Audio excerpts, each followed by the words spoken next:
জুলাই মাস পড়ার সঙ্গে সঙ্গে আপনি আপনার ছাদ বাগানের ইনডোর প্ল্যান্টগুলির বেশ কিছু পরিচর্যা রয়েছে। আর এই সময় এই সমস্ত পরিচর্যাগুলির ভীষণ প্রয়োজন রয়েছে। তাহলে কিন্তু আগামীতে গাছগুলির গ্রোথ আরও ফাস্ট হবে, গাছগুলির গ্লেজি ব্যাপারটা আরবার ফিরে আসবে, গাছগুলি যেন একদম একদম সদ্য একদম কথা বলছে এরকম একটা ব্যাপার চলে আসবে। তো তার জন্য আজকের এই ভিডিওটি সম্পূর্ণটা আপনাকে দেখতে হবে।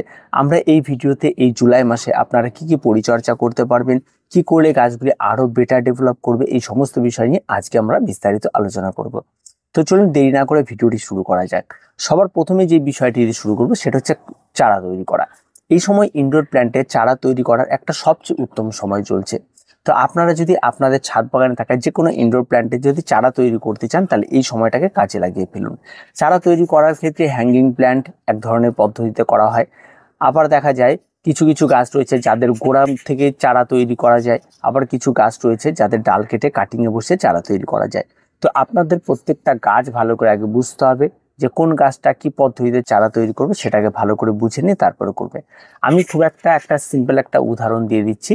যেমন ধরুন স্নেক প্ল্যান্ট রয়েছে, স্নেক প্ল্যান্টের গাছটিকে যদি আপনি ভালো করে দেখেন, গাছটি সবসময় যেন নিচ থেকে বের হয়। তাই এই সমস্ত গাছগুলিকে একটা ডিভাইড পদ্ধতিতে আপনারা চারা তৈরি করে নিতে পারবেন। সেখানে নিচের থেকে যে কোনো ডাল নিচ থেকে বেরিয়েছে সেখানে সেই ডালটিকে কেটে শিকড় সহ আলাদা করে সেটাকে একটা চারা তৈরি করে নিতে পারবেন। সেটা একটা খুব ভালো একটা পদ্ধতি রয়েছে।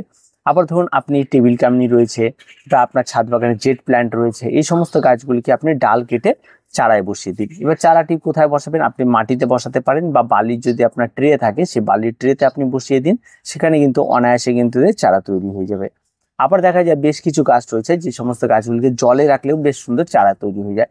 যেমন স্থলপদ্মের ডাল, জবার ডাল, ঠিক আছে, এগুলি কাটিং থেকেও চারা তৈরি হয়, কিন্তু জলে বেশ টাইম রেখে দিলে এরা কিন্তু রুট ছেড়ে দেয়। তারপর আপনার বিভিন্ন ধরনের মানি প্ল্যান্ট রয়েছে, সমস্ত গাছগুলো কিন্তু অনায়াসে কিন্তু আপনি চারা তৈরি করতে পারেন এই জলের থেকে। তো চারা তৈরি তো আমাদের গেল। এবার পরবর্তী পরিচর্যা যেটা রয়েছে গাছের ফার্টিলাইজার। এই সময় এসে আপনি কিন্তু এই মাসগুলিতে আপনি গাছে ফার্টিলাইজার ব্যবহার করতে পারেন। কারণ এই সময় এসে গাছ কিন্তু মোটামুটিভাবে হালকা গরম, ঠান্ডা, বৃষ্টি, ঠিক আছে, প্রচণ্ড রোদ, এই সমস্ত ওয়েদারকে কিন্তু মোটামুটিভাবে এবার গাছ মানিয়ে নিয়েছে। এখন কিন্তু আপনার বেশি রোদ উঠছে না, বেশি বৃষ্টি হচ্ছে না, ভ্যাপসা গরম পড়ছে, এই সমস্ত কোনো কিছুই আর ম্যাটার করবে না এই জুলাই মাস পড়ার সঙ্গে সঙ্গে গাছের ক্ষেত্রে। তাই এই সময় এসে কিন্তু আপনি অনায়াসে গাছে ফার্টিলাইজার প্রয়োগ করতে পারবেন। তাই বৃষ্টি হোক, ঝড় হোক, বৃষ্টি হোক, যাই হোক, শুধু বৃষ্টি যদি বেশি হচ্ছে, টানা বৃষ্টি চলছেই, তখন একটু বন্ধ রাখবেন। বৃষ্টি বন্ধ হওয়ার সঙ্গে সঙ্গে কিন্তু আপনি গাছে আপনার ফার্টিলাইজার প্রয়োগ করবেন। এবার এখানে কথা হয় হচ্ছে কি ফার্টিলাইজার আমরা প্রয়োগ করব। দেখুন, ইনডোর প্ল্যান্টের ক্ষেত্রে আমি সবসময় বলি একটা লিকুইড ফার্টিলাইজার রাখার কথা, যেটা হচ্ছে এনপিকে 20-20-20 আর এনপিকে 12-61। যে এই দুটো যদি 1 লিটার জলে 2 গ্রাম করে গুলিয়ে এক সপ্তাহে একদিন হয়তো আপনি এনপিকে 20-20-20 করলেন, তারপরে সপ্তাহে গিয়ে এনপিকে 12-61-0 করলেন। এভাবে যদি আপনি অল্টারনেট করে করতে থাকেন তাহলে একটা খাবার 15 দিন পর পর পড়বে এবং সেক্ষেত্রে গাছের গ্রোথ কিন্তু অনেক ভালো হবে। এবার যদি কেউ ড্রাই খাবার দিতে চান অবশ্যই ড্রাই খাবার দিতে পারেন, তাতে কোনো রকম কোনো অসুবিধা নেই। এবার এই ড্রাই খাবারটা আমরা কি ধরনের খাবার দেবো সেটা হচ্ছে বিষয়।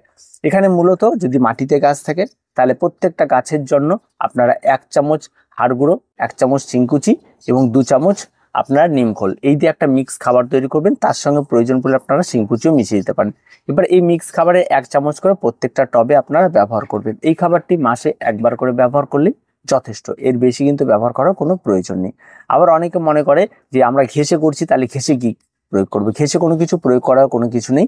তার কারণ যেহেতু আমরা লিকুইড ফার্টিলাইজার এনপিকে 20-20 আর এনপিকে 12-61 প্রয়োগ করছি, তাই এই সমস্ত কিছু না প্রয়োগ করলেও চলবে ঘেঁষের কাছে।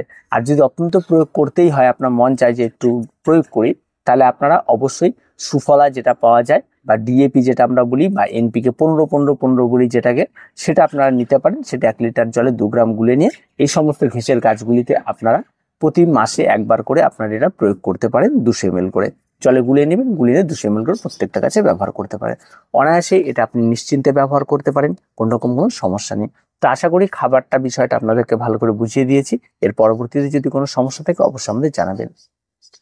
এবারে সে যে সমস্যাটি দেখা দেবে সেটা হচ্ছে গাছের রোগ।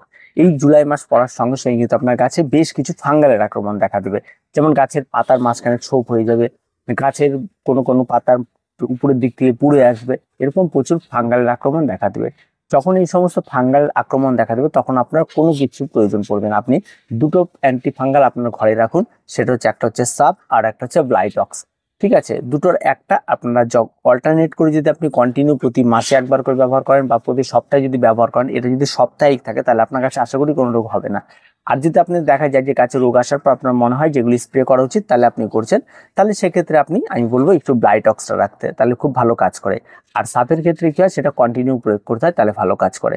তো যেটা আপনার পছন্দ সেটাই, তবে ব্লাইটক্সের একটু দাম বেশি, সাপের দামটা অনেকটা কম। তবে সাপ বলতে এটা নয় যে আমরা যে জামা কাপড় কাচি সেই সাপ, এটা সাপ SAAF, এটা হচ্ছে একটা অ্যান্টিফাঙ্গালের নাম। সেটা আপনারা অবশ্যই কিনতে পাবেন, যে কোনো রাসায়নিক বা কীটনাশকের দোকানে গেলে এটা আপনারা পেয়ে যাবেন, বা আপনারা যে কোনো বাজার চলিত অ্যান্টিফাঙ্গালও আপনারা ব্যবহার করতে পারেন, বেশ ভালো কাজ করে। এখন আপনারা সেখানে গিয়ে বলবেন আপনার কাছে সমস্যাগুলি, তারা অবশ্যই দিয়ে দেবে। এবার আসি পেস্টের আক্রমণ। পেস্টের আক্রমণ এই সময় আসলে অবশ্যই গাছে পেস্টের আক্রমণ ঘটতে পারে, মিলিবাগের আক্রমণ ঘটতে পারে। যে সমস্ত কিছুর আক্রমণ ঘটবে সেই সমস্ত কিছু নিরাময় করার জন্য আপনাকে কীটনাশক প্রয়োগ করতে হবে। সেটা আপনার গাছ বুঝে আপনি রাসায়নিক বা কীটনাশকের দোকানে গেলেই তারা আপনাকে সেখানটা সাজেস্ট করে দিতে পারে যে কোনটা নেবেন। তো সেক্ষেত্রে খুব অনায়াসে এগুলো হয়ে যায়। তো পোকার আক্রমণ করলে ফার্স্ট স্টেজেই পেস্টিসাইড স্প্রে করার কোনো প্রয়োজন পড়ে না। যদি ফার্স্ট স্টেজে আপনি নিজে থেকে সেটাকে দমন করতে পারেন, হাত বা কোনো কিছু দিয়ে জল স্প্রে করে, ঠিক আছে, সেভাবে যদি করতে পারেন তাহলে প্রথম অবস্থাতেই সেটা মিটে যায়। এবার পরবর্তী স্টেজে এসে আরো যে বিষয়টি রয়েছে সেটা হচ্ছে গাছের জল প্রয়োগের ব্যাপারটা, সেটা সবচেয়ে খুব গুরুত্বপূর্ণ একটা বিষয়। এই সময় সে গাছের জল প্রয়োগ করার ক্ষেত্রে অবশ্যই আপনার গাছের মাটি অন্তত বেশ কিছু শুকিয়ে যেতে হবে। যদি মাটি ঠিকঠাক শুকিয়ে না যায় তাহলে কিন্তু জল প্রয়োগ করবেন না।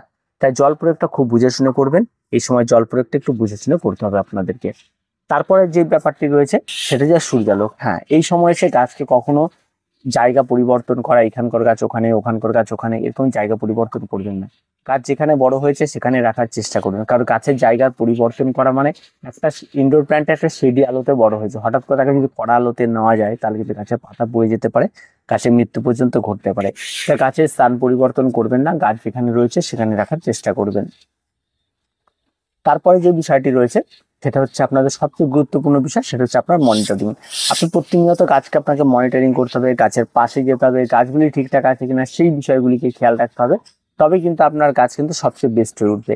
এই সময় সে গাছে কাটা ছাঁটাইয়ের প্রয়োজন রয়েছে, কোনো পুরোনো পাতা দেখলে সেই সমস্ত পাতাগুলিকে পরিষ্কার করে দিতে হবে। এই সময় ছোট ছোট কাজগুলি আপনাকে কন্টিনিউ করে যেতে হয় বাগানে।